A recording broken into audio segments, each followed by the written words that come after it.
Hello. So eto, hello. So interviewin natin muna Hi, anong pangalan mo? Clarence po.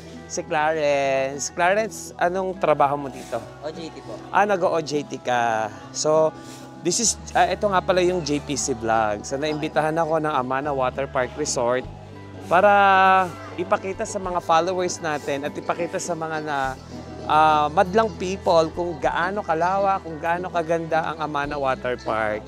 Okay, ano mga ginagawa ng pangkaraniwang ginagawa ng mga nag-OJT dito? Kasi baka kagaya ng mga estudyante, may mga followers tayo dyan, may mga manonood tayo. Para magkaroon sila ng idea kung ano ba yung mga pangkaraniwang ginagawa ng mga nag-OJT dito sa Amana Water Park. So meron po kasing dalawang department. Meron pong RA, room attendant, and CA po, cottage attendant. Yung room attendant po, ang ginagawa po nun is taga-assist po sa mga guests, sa mga room po, nag-a-avail ng room. Sila po yung mga naglilinis ng loob ng room, nagpapalit po ng mga bedsheet, ng mga ganun po, nag-awalis po sa loob ng room. And yung cottage attendant naman po, ito po yung nag-assist po sa mga guests na cottage po yung gamit. And nag-awalis-walis po sa mga paligid. Ayun po yung ginagawa. Ilang oras yung duty nyo dito? Ano po, 8 hours po. So 8 hours. So pumapasok kayo ng 8 a.m., lalabas kayo ng 5 p.m. Yes po. Ilang oras? 8 hours po. I mean, ilang oras ang required ninyo na mag-OJT dito? 80 hours po. 10. Mabilis lang. So 10 days lang. So kaya pala ang dami ko nakikita mga nakaputi. Yun yung mga OJT dito. Anong pangalan mo ulit? Clarence po. Hi Clarence, thank you so much sa information na binigay mo sa amin. Shoutout mo naman ang mga kasama mo dito mga nag-OJT. Shoutout po sa mga JP Ians and sa pamilya ko po syempre, Santos family po. Salamat. This is JPC Vlogs. God bless.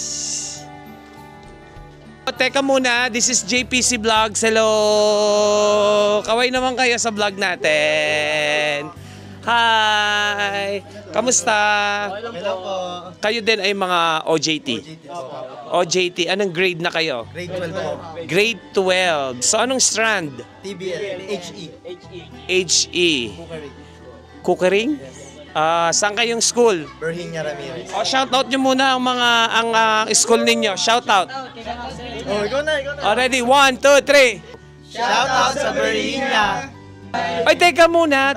Ito lang, gusto ko isang malakas na mabuhay kasi nagulat ako.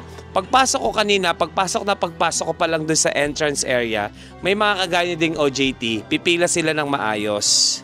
Then anong sinasabi nila? Mabuhay.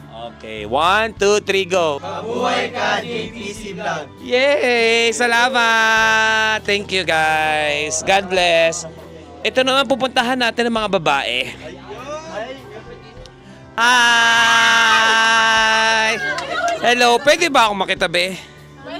Yes. Wag kang alis, dyan ka lang. Hello guys. Isang kaway naman sa vlog natin. Sino yung pwedeng sumagot dito para dun sa mga followers natin na gusto rin mag-OJT dito? May tanong lang ako. Sino? Sino yung leader? Ito. Sino? Okay. Hi, Shame. Okay. Pati na lang kayo magpalit kaya para hindi ako mahirapan.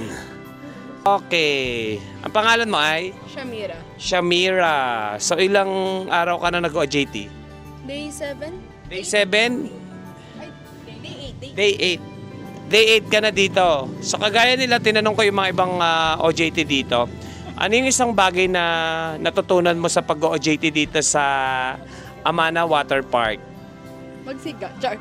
Ano po, yung lahat ng makakasalamuhan natin, iba-iba yung mga personality nila.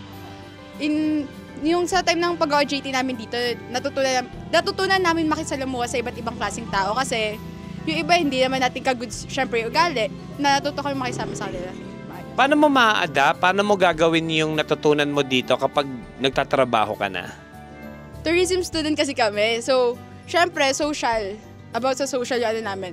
Kasi sabihin natin na nagwalis-walis lang kami, pero syempre nakikisama rin kami doon sa mga kasama namin dito sa housekeeping. Kaya ma-apply ko rin yun sa ano namin. So, ibig sabihin, ang natutunan mo dito is number 1 yung kailangan marunong kang makisama at sa lahat ng mga nakakasalimuha mong tao. Tama? At syempre, kailangan makabuo ka rin ng mga at makakuha ka rin ng mga bagong friends. Di ba? Yes. Oy, salamat sa inyo. This is JPC Vlog. Kaway naman tayo.